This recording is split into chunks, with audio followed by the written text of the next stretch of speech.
Hey guys, and welcome back to Ryan's Fortress. One of the new additions of Kirby and the Forgotten Land is the Mouthful mode, in which Kirby can suck up bigger objects like cars and vending machines to use to his ability, similar to how copy abilities work. So I thought, why not rank them all? This list will rank all of the Mouthful modes separately, all of them. So for example, for the storage mouth, I'll be including those separately to the bolted storage mouth and the normal storage mouth, and the car and the big rig truck will also be separate. Stuff like that, putting us at 16 modes.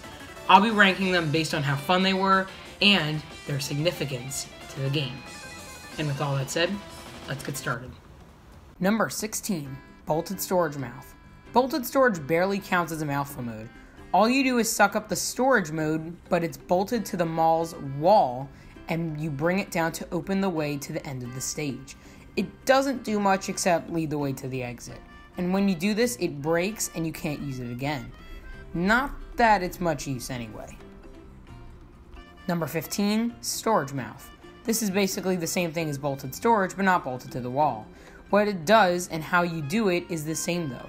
All you do is tilt the control stick up and down and it will fall backward, revealing a hidden pathway. However, like bolted storage, after using it, it breaks apart and it only shows a couple of times throughout the game. This one didn't seem that memorable, mainly because it doesn't do much and it barely helps during playthrough. Number 14, Dome Mouth. Like the bolted storage and storage, it isn't used much and usually unimportant. Most of the time when you encounter it, all it does is hide something, whether it be a Waddle Dee, star coins, a food, toy capsule, or sometimes a switch. The controls to open it are very simple. Just continuously tilt the control stick until the top breaks free. Then you can take whatever goodie is inside. Like I said, it's very similar and just houses a secret, normally being an unimportant step in the levels, unless you're going for 100%. Number 13. Arch Mouth. Honestly, it was kind of fun to use the arch. The arch allows you to soar through the air and is used a few times throughout the game. It's also nice how simple the control scheme is. You can ascend and descend by tilting the control stick up and down, or you can invert the controls, and you can use B to do a spin tackle as an attack against enemies in your way. Usually you have to move left and right by tilting the stick in the respective directions to avoid structures or to fly into rings, which gives you coins by doing so. The arch is a fun mode to use, but it is a little forgettable, and some other modes are a lot more fun. Number 12, Big Rig Mouth. What an ending, right? During the conclusion of Kirby and the Forgotten Land, Kirby inhales a giant truck to drive among the broken roads of their Forgotten Land to get back to planet Popstar before it crashes. The controls are similar to the car mouth. You use the control stick to navigate, B to jump, and Y to turbo dash. This comes in handy when big structures and balls of the ground block your path. Towards the end, you zoom the truck into a huge ball of ground shot at you by Fecto-Elfalin, and you continuously mash the Y button. When that doesn't work, you continue mashing the Y button while also furiously tilting the control stick in all directions before breaking through to Fecto-Elfalin, and the scene turns into a cutscene in which you lose the ability. While it is fun to use, the big rig is a bit short-lived, and it only appears here, and doesn't do much justice. It is still cool, though, it's a freaking truck in a Kirby game. Number 11, Boating Ring Mouth. One of the perks of the Ring Mouth is that you can ride a boat. This is fun to use, despite its rare occurrences. With the Ring Mouth, hop into this boat to navigate around, using the control stick to move and Y to do a blast boost. While you can drive around without a boost, you move really slowly and the boost is just a quick action. It's not like you can hold it and blast the boat for a few seconds. This boost can not only be used as a, boost, but also as an attack. You can ram into enemies too, which does make sense, but just something to mention. This is a cool mode, I just wish it showed up more throughout the game. Number 10, Ring Mouth. Basically the same as the boating ring, but not a boat, obviously. The controls are the same, but it feels better to move around as you move quicker than just the boat. Y allows you to shoot a big blast of wind to attack enemies or make fans rotate to activate something to happen, possibly uncovering a hidden Waddle Dee or something. Plus you can jump, and unlike most modes, it's a fairly high hop. Pretty high jump, which is nice since most Mouthful modes don't have high jumps if they even have one.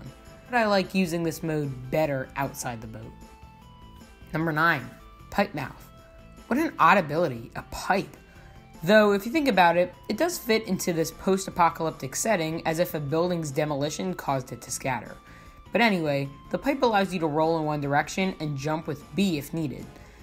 It really doesn't do much, and frankly, most of the time it's used to just uncover secret areas or hidden Waddle Dees, but it's just so fun to use. Even though you have little control, it's fun as heck to roll around as a cylinder into enemies, through blocked areas, and jump to reach another platform. While it's not too useful, it's just so fun to use. Number 8, Water Balloon Mouth. Another ability that's just so fun to use. What's interesting about this mode is that you don't actually suck up a water balloon, but a hose from the ground dripping water so that it fills you up to become big and bouncy Kirby. You use B to jump and Y to spray water, which can be used as an attack to kill enemies, dispose of fire on the ground, or destroy the electric spinning jet rides in Windaria Remains. However, you have a very small jump, and the lack of a limit makes the mode a bit too overpowered, at least in my opinion. Number 7, Stairs Mouth. This mode really conflicted me for many reasons. For one, the stairs can be used to get to high areas you can't reach while flying. What the Stairs Mouth can also do is tip over as an attack on enemies or to activate a switch. You point the direction to fall in with the control stick and actually tip over with the Y button. After, you immediately get back to the normal position. It's not like you stay on the ground. This ability is a bit odd and really just seems like a way to defend yourself against enemies with it inhaled. It's very useful compared to other modes, such as the pipe or storage mouse for example, and is in a few parts throughout the game.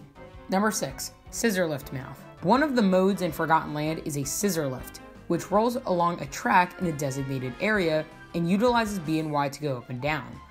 While you can't precisely adjust the height of the scissor lift, and allow you to exit at the place you're trying to reach by pressing the A button. The simple nature and controls of the scissor lift make it seem to be just there to get to higher places, but it's sometimes used to activate a switch or discover a secret area. Number 5, Lightbulb Mouth. I really do wish this mode was utilized more and was in more sections, because it's so creative and essential in some areas, such as how the haunted house stage in Windaria Remains is one of the most creative stages in the entire game. By tapping Y, you can make the bulb illuminate, revealing part of the section you are standing in. In level 3-3, Invasion of the House of Horrors in Windaria Remains, you can walk around a dark house filled with ghosts and other enemies. By illuminating, you can light up part of the level to see where you are, or light up panels with a sun label to activate something. My only gripe with the Lightbulb Mouth is that usually when you use it, a certain type of enemy will follow you when you have it illuminated, which makes you not want to use the ability much. But that technically isn't the mode's fault, I just find those enemies really irritating. Number 4, Coaster Mouth. A coaster, you say? Yes, in Windaria Remains, you can ride a coaster. While it rarely shows up and is mainly just found in secret areas to get collectibles or find hidden Waddle Dees, the coaster is just a roller coaster car that rolls around the coaster. How many times have I said coaster already? Anyway, on the sides and top are traps, but also collectibles and possibly a switch. The car can tilt left and right to grab these collectibles or to dodge incoming hazards.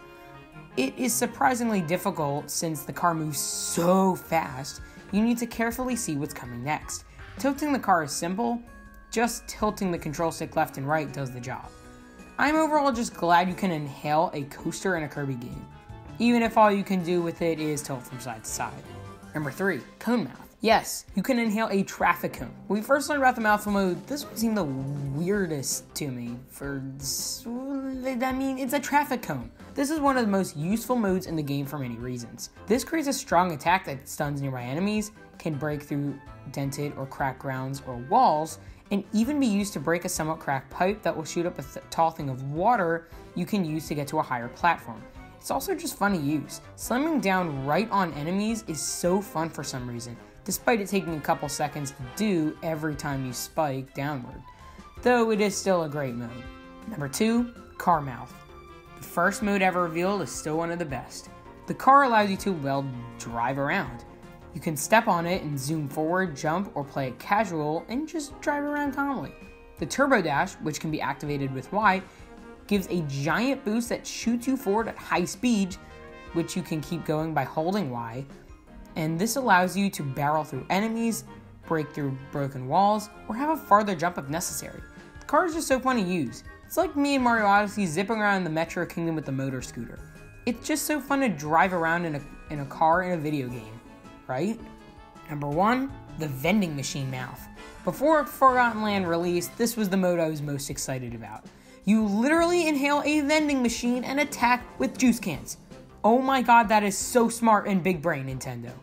It can't get any better. While it is strange that there's a limit of how many cans you can shoot, the aim precision works pretty dang well. The slim is usually high too, usually about 100-something cans. You can fire them quickly, while not rapid fire, it's close enough. Can be an enemy attack, break a cracked wall, or activate a switch. The vending machine is just so fun to use, and I love seeing it in the game so I can fire those cans. So, do you agree with what I said? I wouldn't be surprised if you said something different. But I would really want to know, so let me know below in the comments section below. And check out this list on my website, ryensfortress.com, which you can find in the description below. Thanks so much for watching, and have a great rest of your day.